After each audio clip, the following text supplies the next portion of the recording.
Hey, I'm Anne Marie with Speak Confident English. If I asked you to describe the weather, or more precisely, the temperature where you live right now, what would you say? You might think of words like warm, hot, cool, and cold. Those words are certainly accurate, but you might also feel limited in your ability to truly describe the temperature where you live. For example, the word hot could mean that you feel warm after walking outside for several minutes in a t-shirt and shorts. Or perhaps it's so hot outside that it's unsafe to be out for more than 1 or 2 minutes. For instance, on a recent trip I took to Washington, D.C., it was so hot and humid that after just 2 minutes outside, I felt like I had been in a sauna or a steam room for more than 20 minutes. In this Confident English lesson, we'll explore multiple ways to describe temperature in English. This includes idiomatic and creative language, as well as subtle distinctions with words that describe hot, cold, warm, and cool temperatures. And along the way, I have some pop quizzes for you. But first, if you don't already know, I'm Anne Marie, an English confidence and fluency coach. Everything I do is designed to help you get the confidence you want for your life and work in English. So while you're here, make sure you subscribe to my Speak Confident English channel so you never miss one of my Confident English lessons. Even better, I recommend you visit my Speak Confident English website where you can download my free How to Say What You Want in English training. It's a free in-depth training that will help you master your confidence, fluency, and accuracy when speaking English.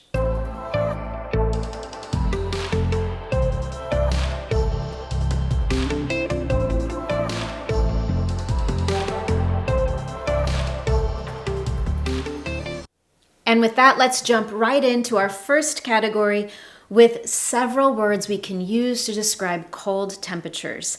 We're going to review the words frigid, freezing, biting, bone-chilling, and foul. Let's take a look at each one. We'll talk about its precise meaning, and I'll share an example sentence as well. The first is frigid. This means to be intensely cold. For example, the ocean temperatures in the North Atlantic are frigid. I'm sure it will cause hypothermia if you're in the water for very long. The second word on our list is freezing. And as you might imagine from the word freezer or the verb to freeze, this indicates a temperature at which water will become frozen. And of course, that temperature is quite cold.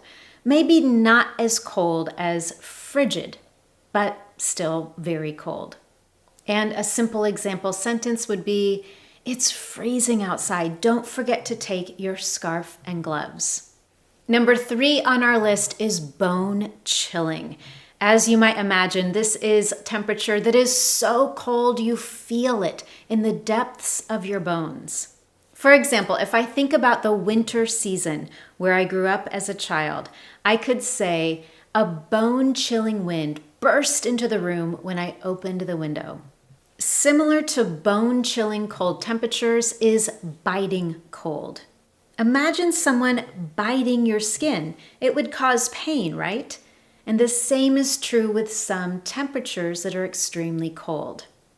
A biting cold temperature is so cold that it causes physical pain or sharp pricks of pain on the skin. For example, the biting wind blew in my face as I walked home. And the last word for this category is foul. Foul temperature or foul weather. This word encompasses cold temperatures along with weather that might be described as unpleasant, rainy, or windy. And if you're experiencing foul weather or foul temperatures, you might say to someone, the weather is absolutely foul today. I wouldn't go out if I were you. Before we continue with our next category on words we can use to describe cool temperatures, I've got a pop quiz for you.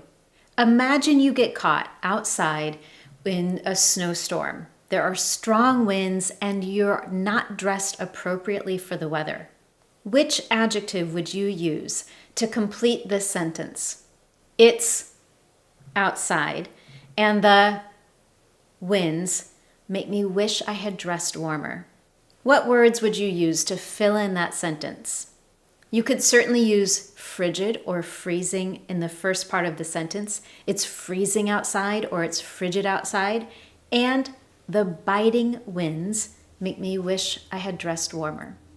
And now let's review the next 3 words on our list: crisp, misty, and frosty. All 3 of these words can be used to describe cooler temperatures. The first one, crisp, perfectly associates with the expression sweater weather, in my opinion. Sweater weather can be used to describe temperatures where you definitely need a sweater to stay warm, maybe even a scarf, but it's still pleasant outside. It's dry, it's cool, and you can enjoy going on a long walk. Here's an example sentence. It's such a lovely, crisp autumn day. Let's go for a long walk. The second word, misty, isn't so pleasant. Misty weather describes weather that is very cool and there are small drops of water. It's not quite rain, but it's definitely wet outside, so it's not as pleasant to be in. For example, the weather this morning is quite misty. Be careful driving on your way to work because it might be difficult to see the road ahead. The third word is frosty, and this is kind of a middle ground between cold and freezing. You definitely need warmer clothing for this temperature, and there may be a very thin layer of ice on the grass, on the sidewalks. It will melt quickly, but it is there, so you have to be careful. And here's an example sentence. We had a frosty morning yesterday. I definitely needed a proper pair of winter boots to keep my feet warm on my walk to work. And with that, let's transition from cool temperatures to warm temperatures. Here we'll look at the words tepid, clement, balmy, muggy, and humid. If you live in a location with 4 major seasons, such as summer, fall, winter, and spring, tepid would be a word you could use as you transition from winter to spring or autumn to winter. In other words, the temperature isn't very warm, but it's not cold either. It's just kind of room temperature. In fact, we use this word a lot to describe water that is room temperature water. You might, for example, describe water in a bath to be tepid water. Another example might be, the temperature in New York is surprisingly tepid for the summer. In other words, it's quite a bit cooler. It's just slightly warm, whereas normally it's quite hot during the summer months. The second word on our list is clement. This means pleasant, not extreme temperatures. For example, it's surprisingly clement for this time of year. The next one is balmy, and this word for me perfectly describes how I want the temperature to feel if I'm on a beach. If you can describe the temperature as balmy, it means that it's warm and there's a nice gentle breeze to keep things just cool enough. You're not hot, you're not cold, it's perfect. For example, most people flock to warmer countries during the winter to enjoy balmy weather. The next 2 words can be used in conjunction with warm temperatures to describe humidity in the air. There's a slight distinction between the 2, and we're going to start with the word that is slightly less uncomfortable, muggy. If you describe the weather as muggy, then you're indicating that the temperatures are quite warm and it's unpleasant outside. There's a lot of water or moisture in the air. For example, Toronto feels uncomfortable and muggy during peak summer months. The word humid could be used as a synonym. However, it also indicates that it's gone beyond feeling unpleasantly warm. It's in fact quite hot and very unpleasant due to the excessive moisture in the air. For example, if you're preparing to go on a trip and you're packing a suitcase, you might say to someone, "Tomorrow's supposed to be quite humid. Are you sure you don't want to pack looser clothing?" Before we go on to our final category with words we can use to describe hot weather, let's do another pop quiz. I want you to imagine you've traveled to California and after looking at the weather forecast, you anticipated a lot of rain. However, during your stay, the weather has been warm, the skies have been blue, there's a nice gentle breeze. With all of that in mind, what adjective would you use in this sentence? I'm so relieved that the weather is nice and this week. What do you think? A wonderful word to use here would be balmy. It's warm, not too hot, and there's a nice gentle breeze to keep things cool. In highlighting words about warm weather, we talked about the words muggy and humid. These could certainly be used to describe hot weather as well. Muggy or humid temperatures always indicate that it's warm or excessively warm, and there's a lot of moisture in the air. So we can use those words for either category. Beyond muggy and humid, we're also going to look at the words boiling, blistering, and scorching. Each of these describes extremely hot weather. For example, let's start with the word boiling. If you think about boiling water, you know that the temperature of the water is so hot it would cause terrible burns on your skin. If it's boiling outside, it is extremely hot and very uncomfortable. And an example sentence might be, it's boiling outside. Let's wait until this evening when it's a bit cooler to take a walk. Similar to boiling is the word scorching.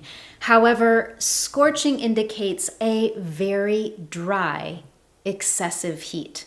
For example, if you imagine being in the desert in the middle of the day, or perhaps you touch a hot bench that has been sitting in the sun for hours, the temperature of that heat might be scorching.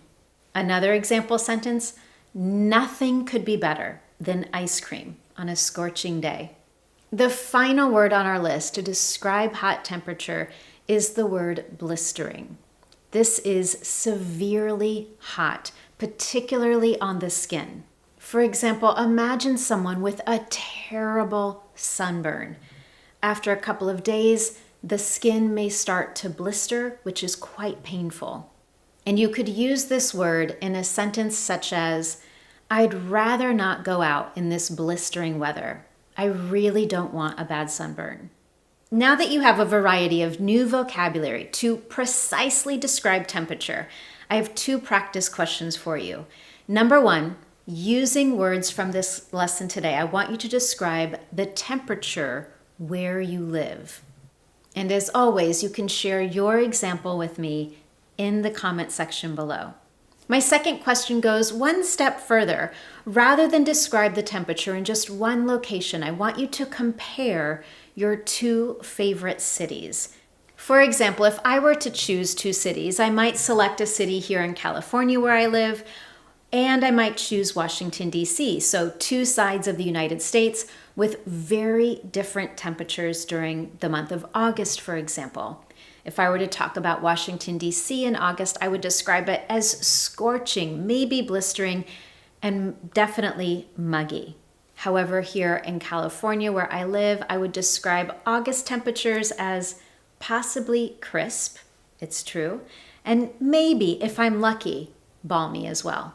So now it's your turn. I want you to choose 2 cities, think about a particular month during the year, and describe the average temperature in those 2 cities during that particular time frame. Again, you can share your examples with me in the comments below. If you found this lesson helpful to you today, I would love to know, and you can tell me in one very simple way.